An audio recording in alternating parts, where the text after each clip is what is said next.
Hola, sóc l'Albert i avui he vingut a parlar de caràtules personalitzades. Benvingudes de nou a Parlem de Jocs. Com moltes sabeu, m'agrada tenir les meves caràtules personalitzades per als meus jocs en format digital.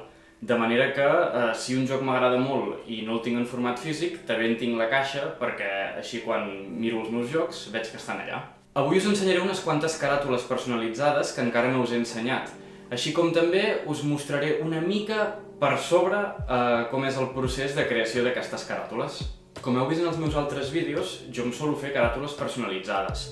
Els motius principalment en solen ser dos, o bé que és un joc digital que m'encanta i que decideixo que he de tenir-lo aquí exposat amb els altres, o bé que és un joc físic que compro de segona mà i que crec que prefereixo protegir-lo i en faig també la caixa i així ja em queda com si tingués el joc complet. Una tercera opció per fer-te una caràtula personalitzada seria senzillament fer-te una caràtula per un joc que ja tens en físic complet, però que decideixes canviar aquesta caràtula perquè, per fer-li un canvi estètic. Jo personalment encara mai m'he fet una caràtula personalitzada per un joc que tingui en físic i complet, ja que habitualment solo preferir, sempre que sigui possible, la versió original de la caràtula. Tenim 7 jocs, així que anem per feina. El primer és l'Animal Crossing, que com sabeu va sortir ben bé durant la pandèmia i com que a mi no em venia de gust morir-me, el vaig comprar en digital. Tenia molta il·lusió per aquest joc, així que és l'única caràtula en la qual no hi he afegit res a la part de darrere i tot és caràtula. El Diablo 2 Resurrected és un joc de fa 20 anys. El vaig jugar moltíssim a l'ordinador durant la meva infància i em va fer molta il·lusió quan vaig saber que hi havia el remaster per Switch. Com podeu veure, en Nando ens deixa molt de temps per gaudir de la caràtula.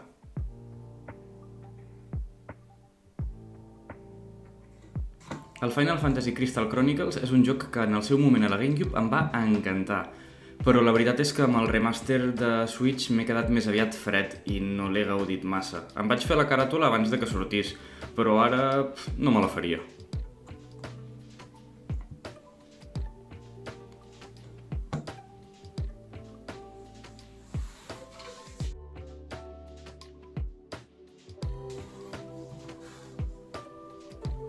El Luigi's Mansion 3 és l'únic joc dels que us ensenyo avui que el tinc en format físic. Vaig comprar la tarja sola a un preu estúpid per Wallapop. I a més, és la caràtula que faré servir d'exemple per mostrar-vos com es fa una caràtula.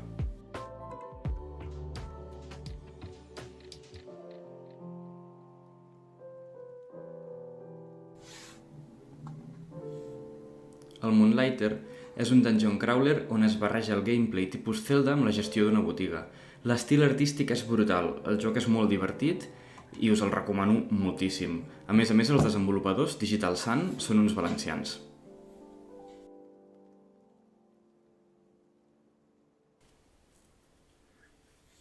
L'Overcooked 2 és de les primeres caràtules que vaig fer. El joc és una meravella multijugador cooperatiu, on ens cridem amb qui tinguem al nostre voltant per tal de servir plats a uns ritmes supervertiginosos. Compreu-lo ja, és molt divertit.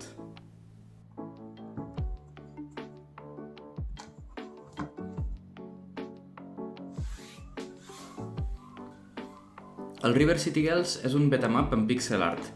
L'aspecte és brutal, té influències de l'anime i la jugabilitat amb tocs de JRPG. Han segrestat els nòvios de les protagonistes i els anem a salvar a base de repartir mastegots.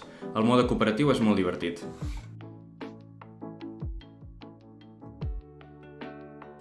Per al tutorial de com fer la caràtula farem servir Photopea. Es tracta d'una web que imita Photoshop. És una eina online d'edició d'imatges superpotent i que a mi m'agrada bastant. A canvi de tenir un banner de publicitat a la dreta, ens ofereix moltíssimes possibilitats i és ideal per tothom que no tingui una llicència de Photoshop. Podríem fer servir GIMP, que és codi obert? Sí, m'agrada GIMP, molt. Però com que crec que la majoria de la gent li agrada més Photoshop, doncs us ensenyo amb aquesta eina i de pas la descobriu, ja que crec que és bastant desconeguda. Com veieu, he arrossegat el fitxer de Luigi's Mansion, on és la plantilla que jo ja havia fet, i ara mateix només hi ha activada la capa que em vaig descarregar d'internet. És una caràtula ja descarregada, és descarregada de Reddit, i el que veieu és una caràtula americana. Té diversos problemes. El nom està en el llom a la part superior, a l'estil americà en majúscules, i mentre que l'estil europeu seria centrat i en minúscules. El nombre de jugadors està malament, marca de 1 a 8 jugadors, quan és un joc que seria de 1 a 2 jugadors. I a més, tenim la classificació per edats, ESRB, americana, i nosaltres el que volem és la classificació PEGI, que és l'europea. Com veieu, ara mateix només està activada la capa amb la imatge descarregada. He pintat de colorins les capes perquè tingueu una mica més senzill d'entendre què és cada cosa. Les que són de color vermell és tot el que correspon al llom i les que són de color verd són els elements fixes de la part de darrere. Les que no tenen color són imatges que he col·locat per sobre per diferents motius, o estètics o per tapar un logo que ara veureu. És important posar sempre els elements a sota de la capa groga, tal com diu el nom. De la capa que diu que es posin els elements a sota. El primer que fem és activar la capa de darrere i aquí ja veieu que jo ja tinc posat de 1 a 2 jugadors. Obrint la carpeta amb tots els elements veiem que hi ha els diferents llocs on podem posar el nombre de jugadors, que aquí veieu que tant a la tele com a tabletop ja ho teníem 1 i 2, i que també hi ha per activar i desactivar el requadre del Pro Controller i de jugar online. En aquest cas no estic sent rigorós, ja que estic deixant activat el de jugar online quan no seria possible en aquest joc. Però és que a mi m'agrada més veure-ho ple. En aquest cas, i amb això en concret, no sóc rigorós.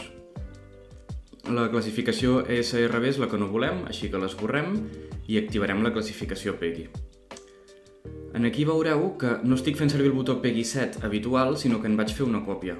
El motiu és que en el botó PEGI 7 normal t'activa el de darrere i el de davant i en aquest cas no tapava a la perfecció el logo ESRB que hi havia a la caràtula original. Així que el que vaig fer és duplicar-ho, separar els elements i l'element que anava a la portada el vaig desplaçar uns píxels.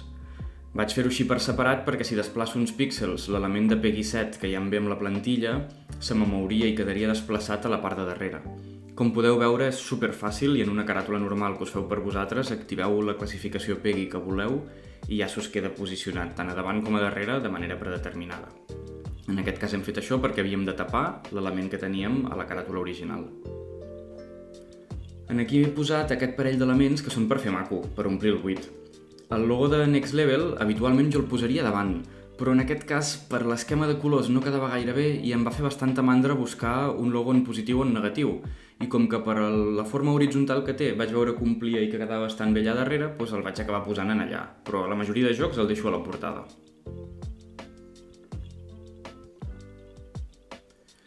Aquí us estic marcant que m'he descuidat d'afegir algun element a la descripció del PEGI. Habitualment ho podeu deixar buit o no, i en aquest cas, com que és el Luigi's Mansion, he posat el símbol de que pot haver-hi elements que fan por, així com per fer la broma, perquè crec que és un joc que està molt lluny de fer por i l'estil artístic és brutal. Amb aquesta capa activem la banda vermella, que taparà els elements que tenim a sota. Aquest altre d'aquí és el logo de Nintendo, que el posem en aquest cas només perquè el joc està distribuït per Nintendo. Aquí va la distribuïdora sempre. Si és un joc que és de Square Enix, doncs posarem de Square Enix. I aquí el títol. Com veieu hi ha l'opció per al nom americà i per al nom europeu. En aquest cas només ens interessa l'europeu, així que és el que activem i com podeu veure vaig escriure Luigi's Mansion perquè és aquest joc, si no escriuríem un altre nom. I ja ho veieu, la plantilla s'entén bastant, jo crec que és bastant fàcil, si teniu un mínim de nocions per capes és fàcil de fer. I ja ho tindríem, a partir d'aquí l'únic que cal és exportar a PNG i anar a la copisteria a imprimir. Modificar una caràtula que ja està feta és relativament fàcil. En canvi, fer-ne una de nova és una mica més complicat, ja que primer de tot tenim el problema de buscar el material i llavors, a més, les decisions artístiques o creatives que prenguem per tal d'aconseguir que el resultat sigui satisfactori. Fins aquí el petit tutorial de com funciona una mica aquest fitxer de creació de caràtules per la Nintendo Switch. Si creieu que el tutorial ha sigut massa curt, que he anat massa ràpid i que no he entrat prou en profunditat, deixeu-me en els comentaris quin joc voleu que faci i faré un vídeo complet amb tot el procés de com recopilo la informació, de com aconsegueixo les imatges i crearé per vosaltres aquesta caràtula personalitzada i així, a més, aconseguireu aprendre'n en el procés sencer. Com sempre, moltes gràcies per passar-vos, no us en descuideu de fer like i subscriviu-vos si encara no esteu subscrits perquè així us n'enterareu sempre que tregui un vídeo nou. Déu vos guard i visca les caràtules personalitzades!